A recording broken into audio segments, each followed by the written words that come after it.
If you're looking to become a psychologist, then let this be your guide. With this podcast at your side, you'll be on your way to being qualified. It's the Aspiring Psychologist Podcast with Dr. Marianne Trent.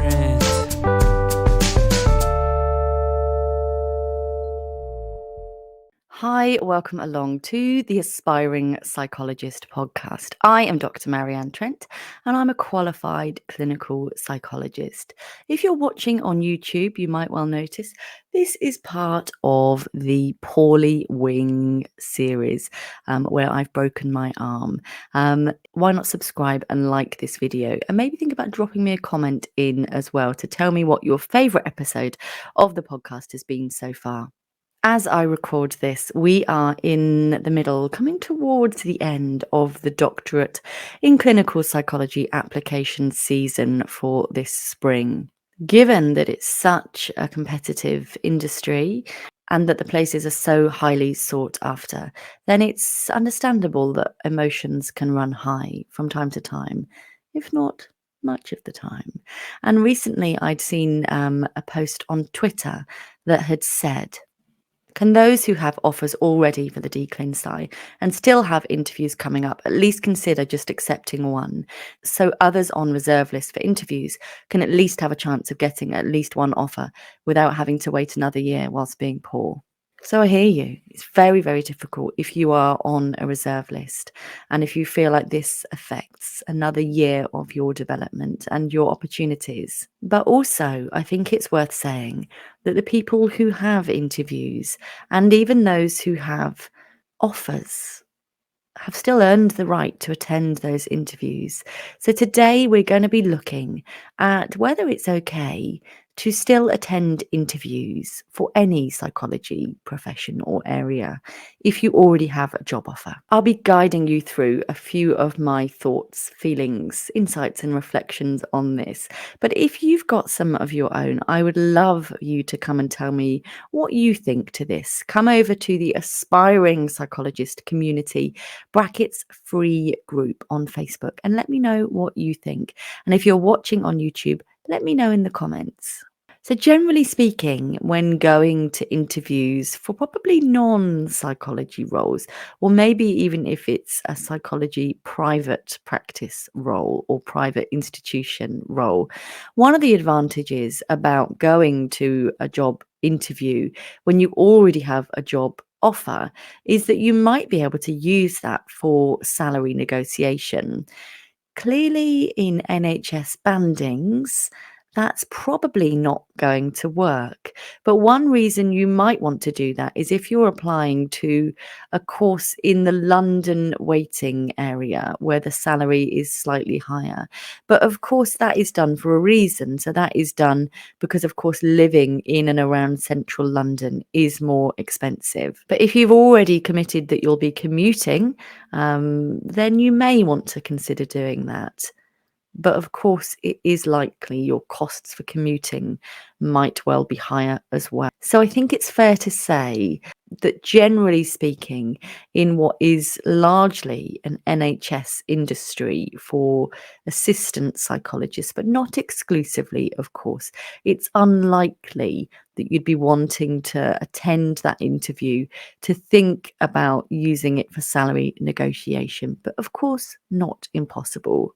Another reason you might choose to still attend is to use it as an opportunity for gaining experience. Perhaps all of your interviews in the past have been remote interviews if you've done them over the last few years. So perhaps this is an in-person interview and you'd really like to see what this university or employer is going to be like. And often getting a feel for, what the parking is like, what the traffic is like around the area, whether you'd feel safe there, whether you feel like you like aspects of the interview or the course relating to the physical environment and the people that you meet. It might be even meeting people on reception and that they're so lovely that they just make your day and make you feel like you're being put at ease. I know I've spoken in the past about the buffets and the fact that I was given herbal tea at one of the interviews that I attended. And those for me were really small factors that made me feel like it was a closely aligned course for me. And when I've attended psychology assistant interviews in the past, one was in Nottingham and one was in Birmingham, and the parking was atrocious, really, really bad, and meant that I had to leave my car on a side street and then walk. And so that was perhaps not going to be ideal in the longer term, but sometimes we can only know that when we've walked a mile in the shoes to that interview. And so also it's worth saying, always when you're going somewhere that you're not quite sure what's going to be the deal, speaking of shoes, it might also be an idea when attending interviews in person to take a pair of shoes that are comfortable in your bag, so that if it does involve a long walk from a train station or a bus stop or from where you've parked your car, if you've driven, that you can do so in comfort so that you're not limping into your interview when you do get there. Having recently been in central London trying to get somewhere on time for something that I needed to look rather smart for, I would also suggest that it might be advantageous, if you can afford it, to at least get an Uber or a taxi when you're attending the interview, because arriving in a big sweaty mess and feeling like you ruined your outfit is also not a good look. So learn from the lady who was in a sort of nicely satiny shirt that did not look good after I'd been hustling. So yeah, having a think about how you might physically attend interviews and feel and look your best and not be completely overwhelmed and stressed out when you get there can be useful too. Anyway, that's a bit of an aside, isn't it? So let's take a quick pause here to take a listen to one of the book jingles, and I will catch up with you on the other side. Reflective accounts of mental health professionals on the way to getting qualified.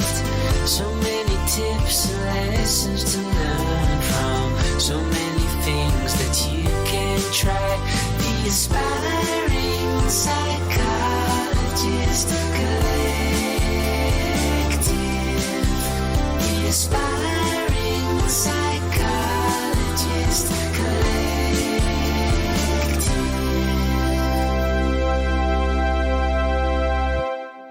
We're using today's episode to weigh up some factors involved in whether we should or would or could attend interviews in the psychology profession when you've already been offered a job somewhere else. So, of course, you have earned this right to have this interview, whether or not you were offered a reserve list place for the interview or an outright place. It's based on your performance in the form, the application that you submitted.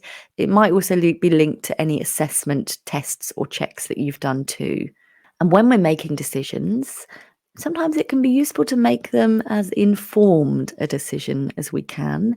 How can we know that it's going to be a good fit for us or not a good fit for us for the next 1, 2, 3, 4, 5, 6, could be many years if we haven't been and had a look and checked it out for ourselves? And one of the things I loved about in-person interviews, certainly for the doctorate, was the chance to meet other delegates. So if there's going to be a couple of people employed at the same time, for example, when I worked for Boots in Milton Keynes, when I was 16, 17, 18, and a little bit older than that as well, we had a group interview. And being able to meet people that eventually ended up being my colleagues was wonderful, really part of a bonding experience. And when I had my doctorate in clinical psychology interviews, meeting people that would be potentially part of my cohort. In fact, people that I met, I certainly think I met 2 people on my cohort for the first time at our interview day. So it's a really nice chance to check out the other people, see what you think, and whether you feel like you might want to be part of their cohort, because that's clearly the type of candidate that that particular role attracts. Do you get a good feel about the other candidates?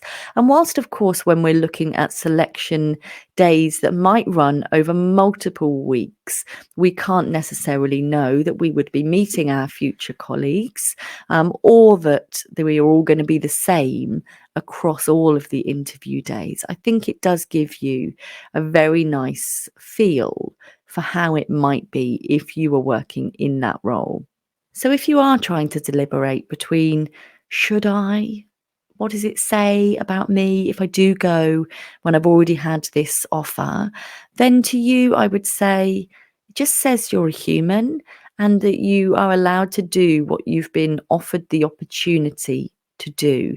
You're also allowed to not go if you choose that you want the chaos to end and you want to take control. But there might be reasons that you're wanting to attend the interviews because actually that course or job is going to be a better fit for you personally, geographically, maybe even the style of the work, or maybe even the supervisor that you might be getting to work with might also be factors that you're considering. Maybe you have people that you need to support in your life, and that this particular job role or training place is going to suit your needs better. For example, maybe you are a parent and you're aware that actually this course or employer is particularly good at treating parents humanely, and so that they can optimally parent their children as much as possible. And in this day and age of social media, you might find that actually networking is a really nice opportunity as well. So if you meet someone at an in-person or even a Zoom interview for that matter, and you really feel like you click, then you might want to add each other on socials, and you might well be really useful supports for each other for this next stage of your career, or maybe even as a lifelong friendship. You never know where it's going to go. And that's been a really nice part of the Aspiring Psychologist membership as well, is that the members are so supportive of one another. And as people have been getting interview dates and even place offers for the doctorate in clinical psychology, people are genuinely thrilled for one another, and they're not only thanking me but thanking the supportive nature of the group and feeling like they've got everybody rooting for them on their side. So if you feel like this industry of ours is making you feel a bit lonely, or making you feel like others are, wanting to hack you down so that they can have your place, then it might be that you want to consider coming on board to the Aspiring Psychologist membership. And there will be links in the show notes to that, but you can also check out details in any of my socials. And if you're on YouTube, there will be a link in the description and on the screen right now too. And as humans, we are curious creatures, and we like to feel that we are right in our decision. And so it might be that you're feeling like job offer A or course offer A is totally going to be a bit of you, but we can't know what we don't know. We might be pleasantly surprised by what we see, hear, feel and experience at this other interview. And so you can give yourself permission to be curious. And whilst, of course, I know it might be really anxiety provoking and sad making for somebody who's not getting an interview this year, I firmly believe that it's a really nice position to be in when you're getting more than one interview offer in a year, so that you do get that chance to make a choice, and so that it's indicating that not just one course thinks you're ready. The other courses or jobs also think you're ready and you've got something worthwhile to bring. It's not to say at all that if you're not getting interviews that you don't have something worthwhile to bring. But I honestly, and I've said before, that I felt when my time was right, my form felt genuine. It felt like a bit of me. It felt like I was being my genuine self.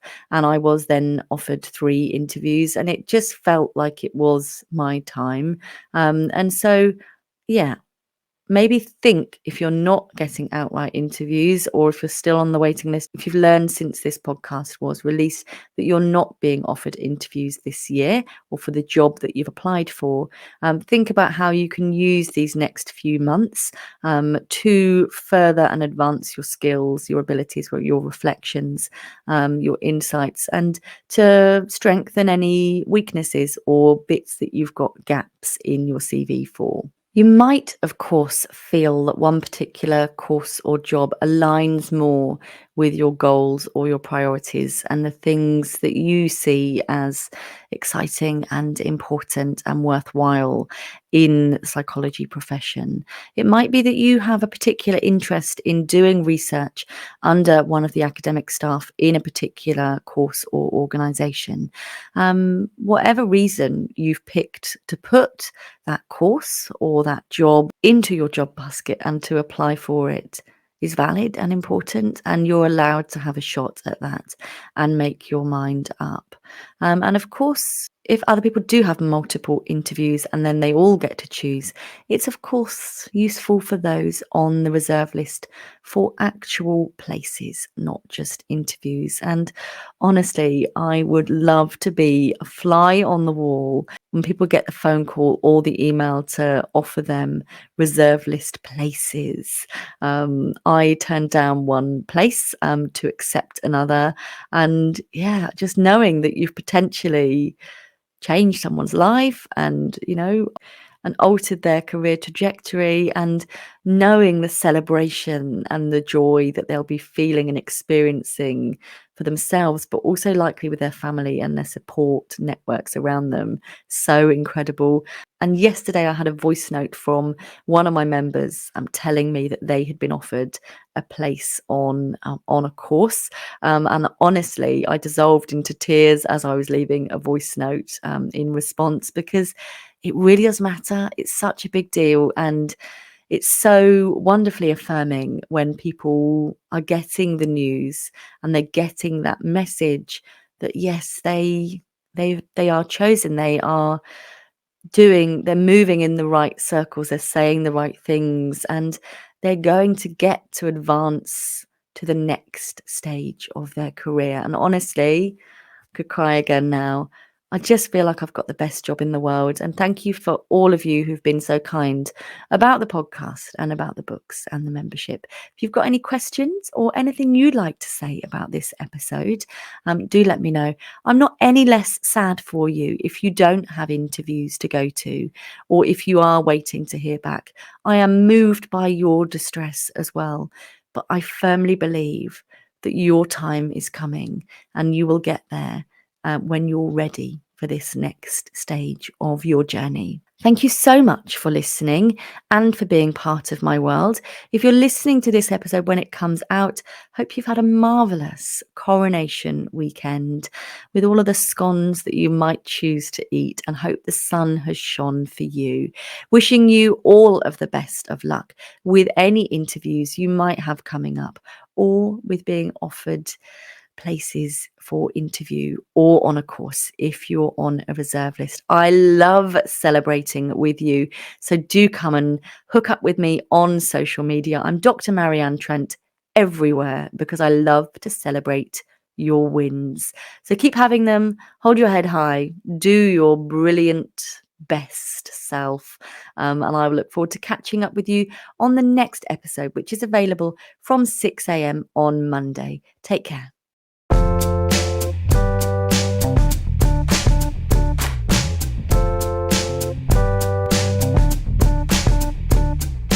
If you're looking to become a psychologist, then let this be your guide. With this